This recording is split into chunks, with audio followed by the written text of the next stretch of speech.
ഇതിൽ 3 പമ്പാണ് ഞാൻ ഉപയോഗിക്കുന്നത്. ഇത് വളരെ തിക്കായിട്ടുള്ള ക്രീമാണ്.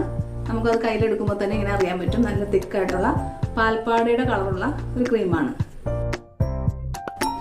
ഞാനിത് ഒരു 3 പമ്പാണ് എടുത്തിട്ടുള്ളത്. എൻ്റെ മുഖത്തിനും കഴുത്തിനും കൂടി ഞാൻ ഇത്രയുമാണ് ഉപയോഗിക്കുന്നത്. ഞാനിതിപ്പോൾ മുഖത്തിട്ട് കാണിച്ചു തരാം. ഞാൻ രാവിലെ എഴുന്നേറ്റതിന് ശേഷം ഫേസ് വാഷ് ഇട്ട് മുഖം കഴുകിയതിന് ശേഷമാണ് ഈ ക്രീം ഉപയോഗിക്കുന്നത്. അതിനുശേഷം സൺസ്ക്രീൻ ഇടാവുന്നതാണ്. ഇതിൽ SPF 15 ഉണ്ടെങ്കിലും അത് വളരെ കുറവാണ്. അപ്പോൾ സൺസ്ക്രീൻ കൂടി ഇട്ട് കഴിയുമ്പോൾ സ്കിൻ കെയർ പൂർണ്ണമാകും.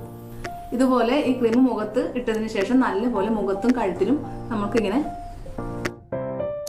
ചെയ്ത് കൊടുക്കാം.